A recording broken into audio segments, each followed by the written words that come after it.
go!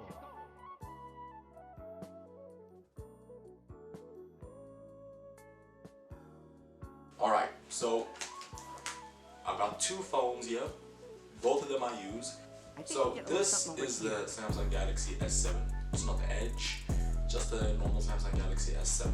And this is a Sony Xperia XA1. So let me start off with the most unbiased thing that I can think of, and that is specs.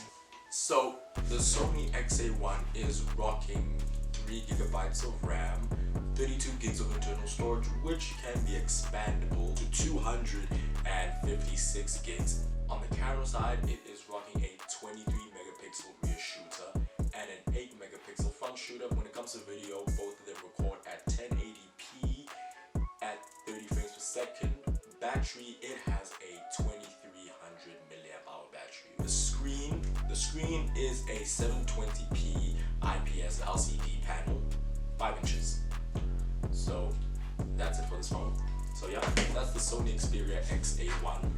The Samsung Galaxy S7, on the other hand, is rocking some pretty good spec. Let's start off with the camera. So this thing is rocking a 8 megapixel front shooter, but on the back it is rocking a 12 megapixel rear shooter.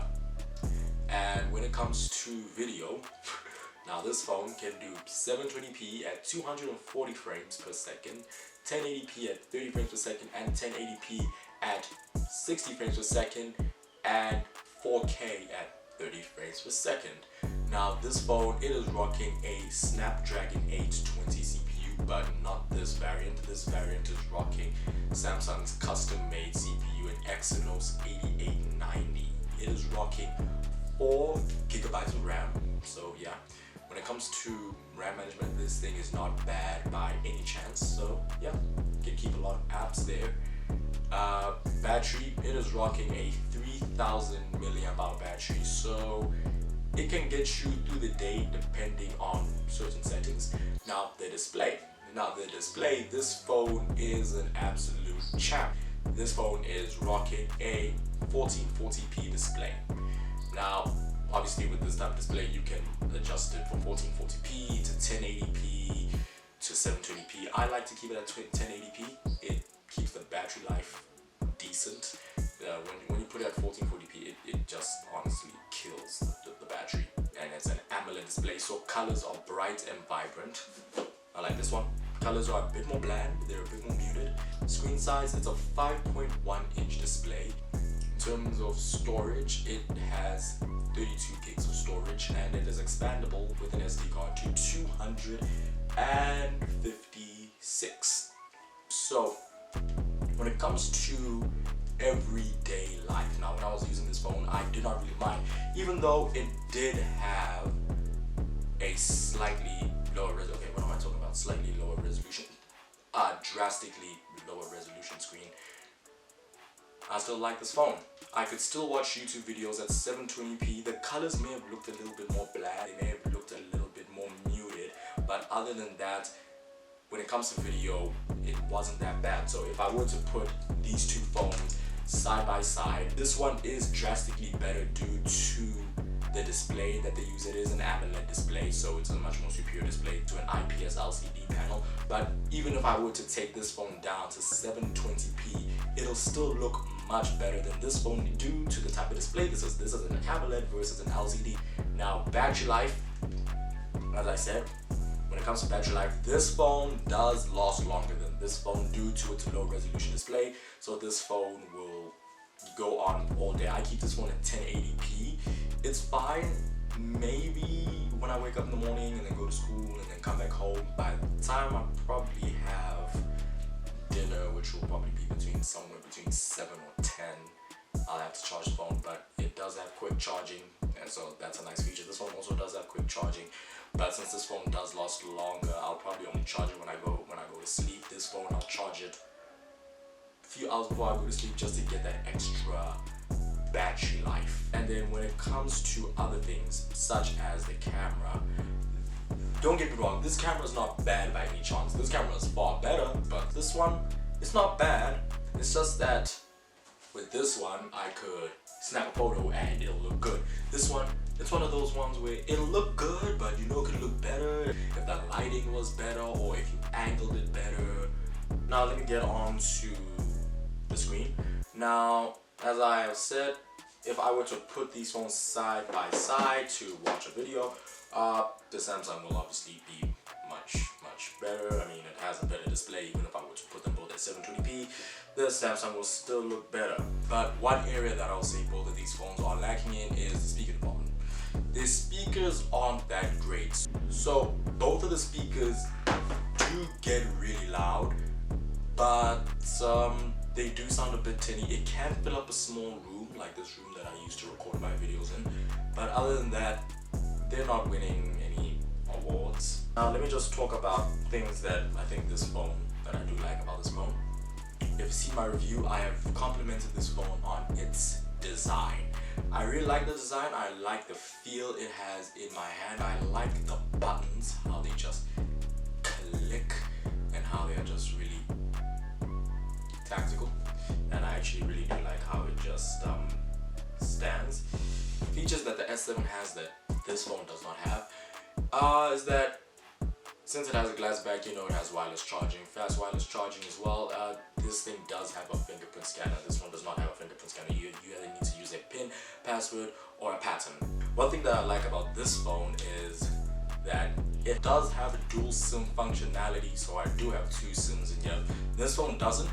There is a model of this phone that does have dual SIM functionality, but unfortunately this is not it. All I have here is a single SIM and my SD card, my 32 gig SD card. Yeah, I have a 16 gig SD card, but one feature that this phone does have that I wish this phone has, but I don't really take advantage of it. This phone is water resistant.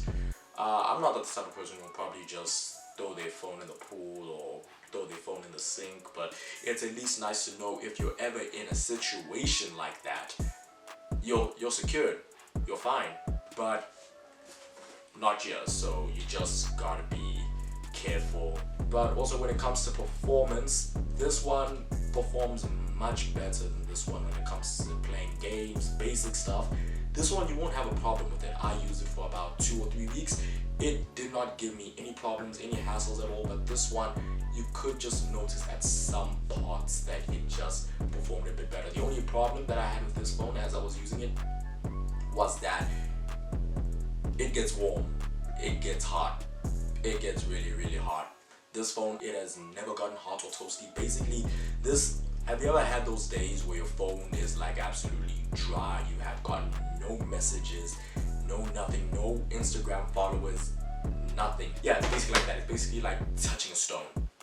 This phone, you do anything intensive, it'll start getting warm.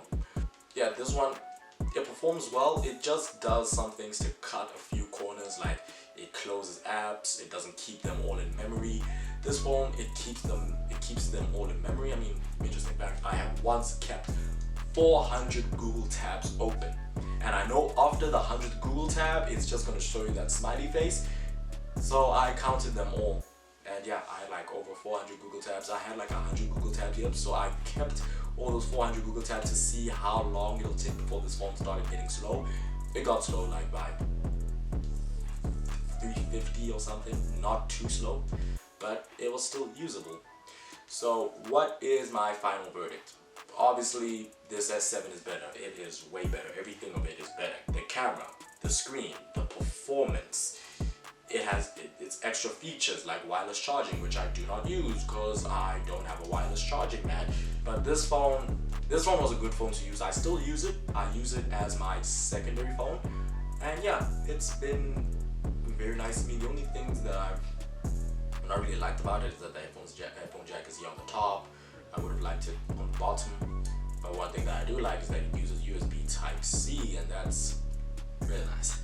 This one still uses the old USB Type-A port, I believe.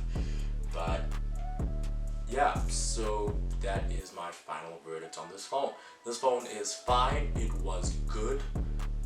It was a step down from this phone, but it was not too drastic that I would be complaining every day like, oh, I wish I had my phone. This phone still performed very well. It did all my daily tasks as I demanded them, as I wanted them to work, and it was just an overall all-round champ. And the battery, due to the low resolution screen, the battery on this thing is absolutely brilliant, even though it's only a 2300 milliamp hour battery, and this is a 3000 milliamp hour battery. That one did the job. Maybe if I turn down the screen into 720p, then it'll be good, but I'm not gonna do that. Well, thank you all for watching. Subscribe, leave a like down below. Go check out my Instagram, it'll be very nice. Hope you guys all have a great day. Thank you for staying this long. Thank you for watching the video, guys. Peace.